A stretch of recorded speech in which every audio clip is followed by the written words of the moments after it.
शंकर जी को एक लोटा जल हर समस्या का हल। कोई महापुरुष हमें बता रहा था, बहुत ऊंची बात थी।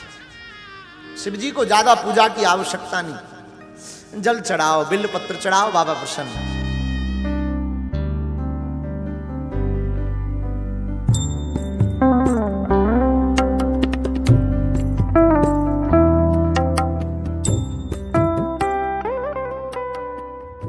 देवों के देव अर्थात महादेव की उपमा वाले शिव को प्रसन्न करना बहुत सरल है, क्योंकि वो भोलेनाथ भी हैं और आशुतोष भी। नमामि शमीशान निर्वाण रूपम विभुं व्यापकं ब्रह्मवेद। यदि भक्त की श्रद्धा सच्ची है तो शिवलिंग पर एक लोटा जल और बेलपत्र चढ़ाना ही काफी है। रूपम विभुं व्यापकं ब्रह्मवेद स्वरूपम निजं निर्गुणं निर्विकल्पं निरीहं चिदाकाशमाका। हालांकि शिवजी की प्रिय वस्तुएं कई हैं, जैसे धतूरा, भांग की पत्तियां, आक के पत्ते, कनेर का पुष्प, पंचद्रव्य, गन्ने का रस, तिल, भस्म, अक्षत, चंदन इत्यादि।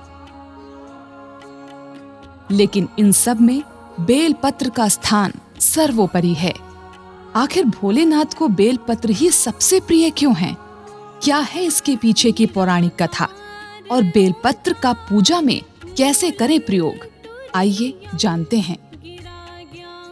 सतयुग में एक दिन शिव जी माता पार्वती के साथ कैलाश पर्वत पर विराजमान थे। पार्वती जी ने पूछा, हे महेश्वर, मैं ये जानना चाहती हूँ कि आपके पूजन में बेलपत्र क्यों अनिवार्य होता है?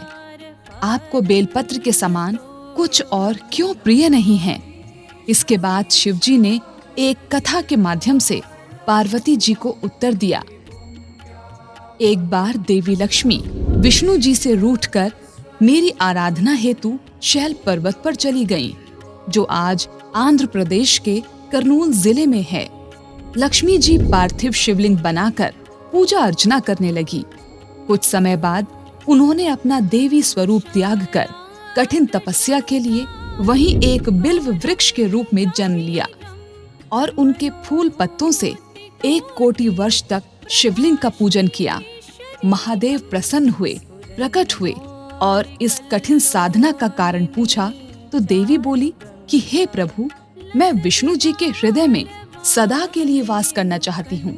शिव जी ने तथास्तु कहते हुए उन्हें विष्णु जी के वक्ष स्थल में निवास होने और हरिप्रिया होने का वरदान दिया।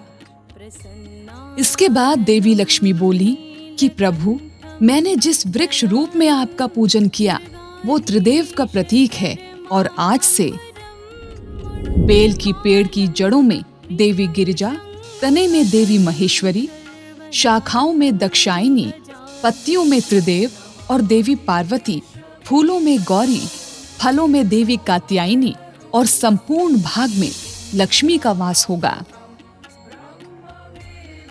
ये सुनकर महादेव ने कहा कि देवी, जिस प्रकार आप विष्णु जी की प्रिया हो, उसी प्रकार बेलपत्र मेरी सबसे प्रिय वस्तु होगी। ये कभी अशुद्ध नहीं होगा और इसमें विष का प्रभाव भी समाप्त करने की शक्ति होगी। जो भी पंचाक्षर मंत्र ओम नमः शिवाय के साथ बेलपत्र मुझे अर्पित करेगा या बेलपत्र की जड़ से मिट्टी लेकर पार्थिव शिवलिंग बनाकर मेरा पूजन करेगा, उसकी मैं सभी मनोकामनाएं पूर्ण करूंगा। भजेऽहं भवानी पतिं भावगम्यं नमामि शमीशान निर्वाणरूपं विभुं व्यापकं ब्रह्मवेदस्वरूपम्।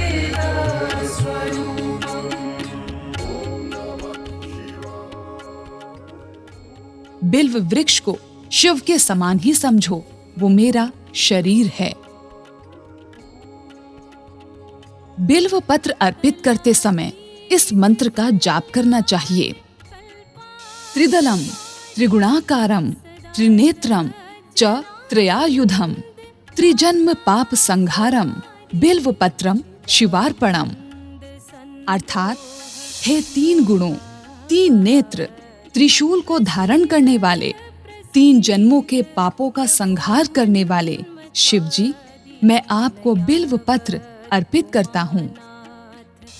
ध्यान रहे, लिंग पुराण के अनुसार अमावस्या, संक्रांति, चतुर्थी, अष्टमी, नवमी और चतुर्दशी तिथियों या सोमवार को बिल्व पत्र नहीं तोड़ना चाहिए। एक पत्ती सबसे बड़ी होती है, 2 पत्तियां अगल बगल में होती है, बीच की जिस टहनी से ये दोनों की तीनों आपस में जुड़ी हैं, ये दोनों और ये इसको मिला के 3,